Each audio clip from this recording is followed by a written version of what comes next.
retorno e me abrigo em Buda, retorno e me abrigo no Dharma, retorno e me abrigo na Sangha. As 3 joias, as 3 preciosidades que na verdade estão contidas em um só. Buda, o ser iluminado, aquele, aquela que acorda, que desperta. Dharma, a lei verdadeira. E Sangha, a comunidade. Não existe um Buda sem que exista o Dharma e sem que haja uma comunidade, uma Sangha. Então, os 3, na verdade, são interdependentes. Aliás, essa palavra é muito importante no budismo, a interdependência. Não é a codependência, mas a interdependência. O ensinamento principal de Buda é dizer o seguinte: tudo que existe é o co-surgir interdependente e simultâneo. Isso é um selo do Dharma. A gente fala, para a gente comprovar que é ensinamento de Buda, tem que ter algumas características. Primeiro, que nada é fixo, nada é permanente. E segundo, que tudo está interligado, interconectado. Então, essa frase que eu falei, que é a frase de Shakyamuni Buda, o Buda histórico, há 2.600 anos atrás. Tudo que existe é o co-surgir interdependente e simultâneo. Surge simultaneamente, surge junto, co-surgir. Não surge sozinho, separado. Interdependente, um precisa do outro. Eu preciso de você me ouvindo e você precisa ligar a rádio ou está vendo no Facebook, se está vendo na radiomundial.com.br, no Face da Rádio Mundial você pode acompanhar ao vivo, ou você pode também hoje, se quiser, ligar para nós, 31710221. Porque isso é o co-surgir interdependente. Nós dependemos uns dos outros. Fazer um programa de rádio que não tem ninguém de audiência não existe. Mas também muitas pessoas querendo pegar ouvir um programa e não conseguindo também não é possível. Então, para que você esteja me ouvindo agora, é preciso essa interdependência de tudo. Aqui da rádio, do jovem que está na mesa de som, que torna isso possível. Vocês não conhecem ele, ele não aparece, mas ele tem uma longa barba. Às vezes a gente não sabe, né? Mas as pessoas são importantes, as pessoas são técnicos que tornam possível o som chegar até vocês e com qualidade. Se você põe qualquer pessoa, eu também sou capaz de mexer numa mesa de som. Não é assim. São anos de estudo, de exercício, de prática, como tudo na vida. Nós somos aquilo que nós praticamos. O que nós fazemos, muitas vezes, repetidamente, é que se torna a nossa vida. E melhoramos ao fazê-lo. Não é que um dia a gente vai ficar bom se a gente fizer bastante, não. É ao fazer, ao repetir inúmeras vezes que nós estamos nos auto-consertando, nos auto-melhorando. Você tem feito zazen? Você tem feito práticas meditativas? Você tem refletido sobre si mesmo? Porque gostamos muito de refletir e pensar sobre o outro, o que os outros falam, o que os outros pensam, como que os outros se manifestam. Mas como que você se manifesta? Quando você está nervosa, nervoso, como é que faz? Você percebe os seus movimentos físicos até? É importante. Tudo que a gente trabalha com o Zen Budismo, e o momento Zen é um momento para você ficar Zen. Zen significa um momento de autorreflexão. A palavra vem de dhyana ou dhyana, do sânscrito, que quer dizer meditar. Um momento meditativo, um momento de reflexão profunda em você. Como é a sua mente, como que você funciona, o que são emoções, sensações, conexões neurais. Eu estou vindo aqui hoje, essa segunda-feira, de um encontro que tive em Salvador, num hotel muito grande, perto do aeroporto, chamado o 6º Festival de Yoga de Salvador, que foi organizado por um amigo muito querido, um professor de yoga chamado Marcos Aquino, que é baiano, e ele que organizou, fui junto com o professor Marcos Rojo, e conosco foi o monge Vedanta. Vedanta é uma ordem religiosa da Índia, né? É bem interessante, faz parte do hinduísmo, né? E ele falou algumas coisas que eu gostei muito. Ele disse às pessoas: nós estamos abrindo esse encontro, vamos fazer um compromisso, pelo menos este final de semana, de, em vez de reclamar, resmungar, vamos apreciar as coisas boas, vamos procurar pelas coisas boas no dia a dia. Isso foi importante. E outra coisa que ele falou e que me marcou muito é que geralmente nas aulas de yoga, quem pratica yoga sabe disso, a gente termina a aula de yoga falando Om Shanti Shanti Shanti.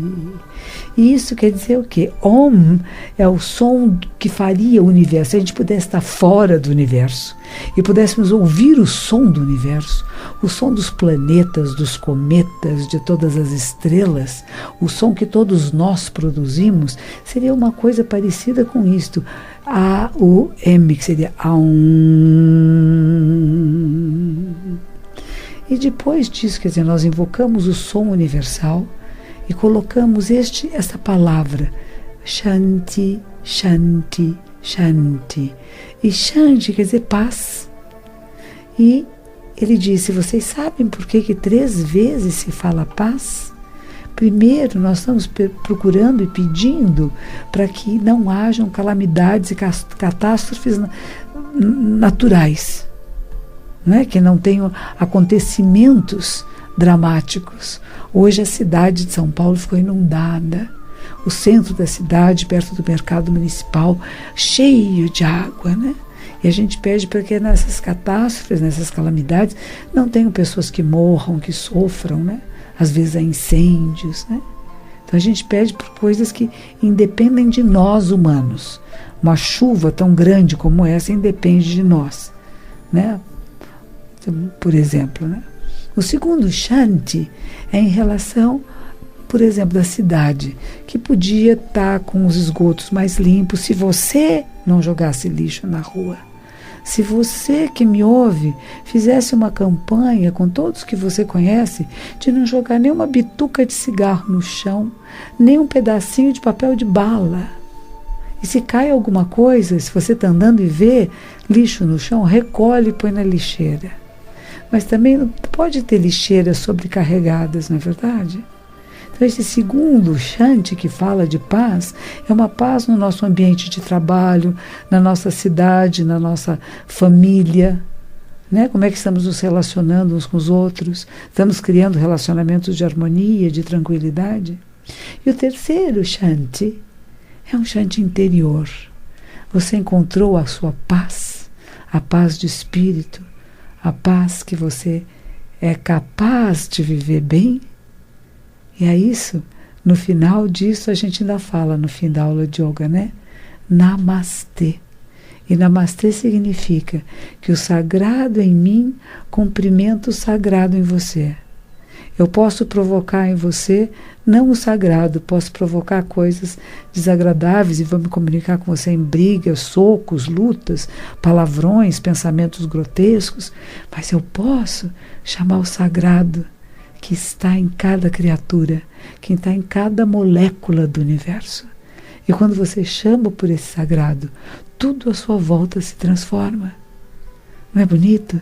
Isso vem do hinduísmo, vem das aulas de yoga, um pouco do que esse monge Vedanta chama Swami Nirmalatmananda. É um conhecido meu de muitos anos do encontro interreligioso. Quando voltei para o Brasil, em 1996, eu acho, a primeira pessoa que veio me procurar no templo foi o que hoje é Cônego Bison, que naquela época era o padre José Bison, da Casa de Reconciliação, aqui de São Paulo. E ele veio me perguntar se eu não queria participar do encontro interreligioso, porque o primeiro arcebispo da nossa ordem, Ryohan Shingu, aqui de São Paulo, participava do encontro interreligioso. Ele, inclusive, trouxe uma irmã da ordem católica que também havia participado com esse primeiro arcebispo, nosso superintendente geral, e me convidou que fosse. E eu, muito honrada, fui à catedral. Depois a catedral estava em reforma. Minha mãe, muito católica, minha avó, muito católica, e minha mãe teve um certo estranhamento que eu escolhi o budismo, né? Então eu fiz questão, ela já estava idosa, com dificuldade para andar, mas ainda podia andar com uma bengala, e eu levei-a para assistir esse encontro interreligioso. E ela ficou muito comovida por ver que eu me sentei lá no altar, ao lado do senhor arcebispo, naquela época, Dom Cláudio Umes, e de todos os padres, as irmãs e os interreligiosos, rabinos, sheiks, mãe de santo, babalorixás, mas pessoas de centro espíritas, e que nós todos estamos unidos com um propósito comum dessa paz, desse Shanti, que é tanto um Shanti universal, para todo o planeta Terra, como é local, para o local que você trabalha, o bairro que você mora, a cidade que você está, e como é individual, do seu coração, a sua mente acessar a paz. Que assim seja, que você possa acessar, que eu possa acessar, que aqui, Nilo, que está ao meu lado, que é o promotor desse programa, que possa acessar, que cada um de nós que você conhece possam acessar essa paz nesses 3 níveis: o nível individual e pessoal, o nível social e o nível internacional, o nível para todos os seres. Que assim seja.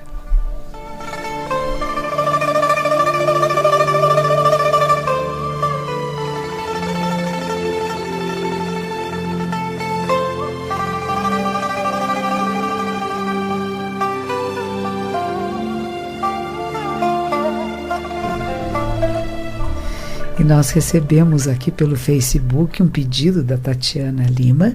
Tatiana, eu vou ler para você sim, um verso do Dhammapada. Eu gosto de abrir assim e sem saber muito onde vai. Aí diz: a fragrância da virtude é insuperável, mesmo entre os excelentes perfumes de sândalo, de lótus, de tacara e de jasmim. É quase inodoro o perfume de tagara ou sândalo, diante da fragrância do virtuoso, da pessoa virtuosa, a qual se eleva e alcança a todas as divindades. Olha que bonito! Qual é a sua fragrância? Será que nós estamos desenvolvendo a fragrância da virtude, que é superior a todas as fragrâncias? A fragrância do sândalo, né? Ela é considerada muito boa, que ela se eleva, que nos leva a níveis superiores de consciência e que purifica a nossa mente. Por isso a gente usa incenso de sândalo, né? É uma purificação. Nos templos, quando nós colocamos um mosteiro, existe um poema, quando a gente coloca o incenso, né? Que diz: incenso dos preceitos, incenso da pureza, incenso da libertação, que se forme como uma grande nuvem e que todos os seres sejam abençoados, elevando-nos a Buda, Dharma e Sangha, as 3 joias aos 3 tesouros. Isso para nós é virtude, que você queira que todos os seres se elevem. E esta fragrância, que é a mais delicada e a mais sutil, ela não é muito forte, não é que você entra e sente. Uma das coisas que minha professora me ensinava, minha superiora no mosteiro de Nagoya, é que quando nós praticamos as virtudes, é como se a gente entrasse dentro da névoa. Enquanto você está dentro da névoa, você não percebe que a sua roupa está ficando umedecida. Quando você sai, você fala: nossa, isso é a prática verdadeira. Se é muito visível, se você quer tornar isso muito visível às outras pessoas e a você mesmo, você vai perder esta sutileza da virtude, que ela é quase invisível, ela é quase imperceptível. Então isso é um pouquinho desse verso do Dhammapada que eu abri hoje. A fragrância da virtude é insuperável, mesmo entre os excelentes perfumes de sândalo, de lótus, de tagara e de jasmim. Mas veja, mesmo essa fragrância delicada, ela não é fixa, ela não é permanente. Tudo que existe é impermanência, que é o que a Júlia me pediu para falar, não é? Que ela quer também saber como que desenvolvemos a bondade e a compaixão. Mesmo sabendo que tudo é impermanente, que nada é fixo, que levam segundos as coisas para acontecer e para se transformar, nós procuramos desenvolver este coração, essa mente de compaixão, bondade. Fácil? Nem sempre. Por isso a santidade do Dalai Lama insiste em dizer que não é inerente do ser humano a compaixão. Eu não sinto nas minhas entranhas, se eu vejo alguém fazendo uma maldade, para quem quer que seja, para uma planta, para um bichinho, para um ser humano de qualquer idade, se eu vejo uma maldade sendo feita, muito difícil eu consigo sentir compaixão pelo vitimador. Eu posso sentir pela vítima. Ah, coitadinho do bichinho, da plantinha, da pessoa. Mas eu consigo sentir compaixão por aquele que está fazendo mal, que é uma vítima do mal, que é alguém que não conseguiu se libertar, que é alguém que não consegue ver além de si mesmo, que está fechado em si mesmo. Perceba como nós temos que trabalhar essa energia em nós. E para isso existem os sutras, os textos sagrados. O Dhammapada são trechos de ensinamentos de Buda, trechos de sutras sagrados, para que a gente possa se inspirar. Porque veja, tudo que nós somos depende das sinapses neurais. Né? Nós temos neurônios, e esses neurônios eles têm que fazer contato um com o outro para acontecer uma sinapse. Só acontece a sinapse quando há estímulo. E do que você está estimulando a sua mente? Você estimula a sua mente a querer fazer o bem, mas o verdadeiro bem. De novo, como a virtude que eu li agora do Dhammapada, esse bem que é quase imperceptível, cuja fragrância é tão suave que as pessoas mal percebem que ela está ali. Porque se você colocar um perfume muito forte, se você quiser chamar muito atenção sobre a sua bondade, a sua compaixão, você vai estar saindo do universo da verdadeira compaixão e da verdadeira bondade, que é praticamente invisível. Não tem um ser que diz eu sou bom, eu sou compassivo e o outro não é. Porque na hora que você fala isso, você entra em dualidade. A dualidade é o que nos separa do sagrado. Eu e o outro. Eu que sou o bem, o outro que não é o bem. Eu que faço o bem, o outro que não faz o bem. Este ser que está próximo de você e que de alguma coisa, de uma forma te incomoda, ele é o ser sagrado, é um bodhisattva disfarçado para te mostrar o caminho. Como é que você responde a essa provocação? Você pode responder com raiva, com briga, com insulto, ou pode mentalmente ficar xingando a pessoa, não querendo mais vê-la. Por outro lado, você pode pensar, que causas e condições são essas que me faz conviver com este ser humano e o que temos de trocar uns com os outros? Por que o sagrado me coloca nesta posição? O que eu aprendo?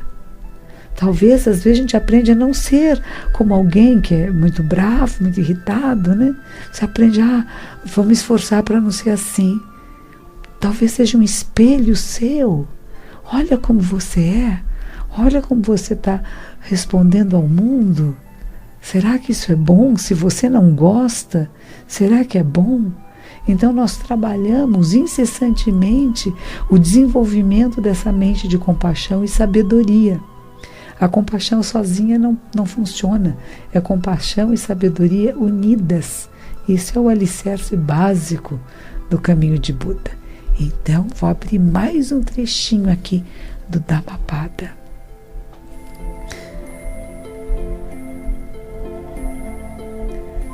Onde quer que escolha viver, sempre será honrada a pessoa que possuir os dons da fidelidade, da virtude e da disponibilidade. Olha que bonito! Fidelidade. Ser fiel a seus propósitos, a seus compromissos, manter seus compromissos. Isso vale para tudo, para horário, para pontualidade, é respeito. Respeito um ao outro, respeito à vida. A virtude, desenvolver as virtudes do bem, da compaixão, da sabedoria e estar disponível. Tem tantas pessoas que ficam indisponíveis, não é? Às vezes reclamam de mim, telefonam, querem ter uma entrevista pessoal e a minha secretária diz que não posso atender. Na verdade, eu tenho alguns praticantes mais antigos que estão fazendo um compromisso comigo de fidelidade, de presença, de praticar seguindo as minhas orientações e tomam muito do meu tempo. Por isso que quando eu venho na rádio, eu digo para você, se quiser falar comigo, telefone aqui, 3171-0221. Ou pelo Facebook, que tem várias pessoas aqui agora entrando em contato. E o Nilo, que está aqui, o produtor do programa, está tomando nota para que eu possa responder a vocês, ou pelo menos falar com vocês. Então agora eu vou dar uma olhadinha aqui. A Marjorie me pergunta, o que diz o budismo sobre perseguições que sofremos por longo tempo? A vítima e o vitimador estão codependentes. Como é que você deixa de ser vítima? Como é que você faz crescer sua autoestima e não permitir ser vitimada? Você não pode permitir isso. Por que você está permitindo isso? Então preste atenção. Se essa pessoa está te fazendo mal por tanto tempo, afaste-se. Cria um condicionamento de libertação, que você pode até estar próximo e não estar sob a pressão desse ser humano. Percebe isso? É muito importante. Como é que nós lidamos com a nossa vida? Me dê licença, monja, porque eu acho que a Stephanie fez uma pergunta aqui que eu acho que tem bastante a ver com esse assunto. Foi proposto, eu vou ter que ler porque é um pouco longo. Como reagir às provocações e assédios, às infames cantadas que nós mulheres, infelizmente, escutamos diariamente. Como manter a compaixão por essas pessoas, sendo que no momento em que o assédio ocorre, o que vem à mente é apenas medo, vergonha e raiva. Eu sei que é difícil, eu também fui jovem, fui bonitinha e também fui assediada muitas vezes. E a gente tem que responder isso olhando para este que está assediando e dizendo, por que você está fazendo isso? Não faça assim. Não é agradável, não é bom, não me sinto bem. As mulheres, a maioria delas não gosta desse tipo. Então você falar diretamente com essa, sem raiva, dizer, meu, que coisa antiga. Nós mulheres, eu sou uma mulher que não aprecio essa maneira sua de falar. Por favor, não fale assim comigo. E tem uns que querem tocar também, não me toque. Não é por nada não, é porque eu não aprecio. Deixe isso para sua namorada, para sua amiga, para sua mãe, para sua irmã, sua filha. Mas preste atenção, nós mulheres precisamos ser respeitadas. E você tem que falar isto. Cada vez não permitir que aconteça. É você só apenas dizer gentilmente. Você brigar, ficar com raiva, chorar, ficar com vergonha, não adianta nada. Como é que você vai transformar? Às vezes esse ser humano, ele nem percebe. Alguém ensinou a ele a fazer isso, os amigos acham bonito, acham engraçado. Às vezes é uma pequena perversão e você coloca no seu lugar. Olha, por favor, não faça assim comigo. Que os seres iluminados iluminem a sua mente. E realmente a gente poder fazer uma oração nesse sentido, sabe? Que as pessoas possam despertar para a sabedoria suprema e respeitar umas às outras. Quero agradecer a Mateus, do Rio Grande do Sul, Lourdes, de Americana, em São Paulo, Yara Aline, Maclele, Solange, William, Lucineia, Silvana, Renata, a Tatiana Lima, a Júlia Dias, a todos vocês que participaram hoje.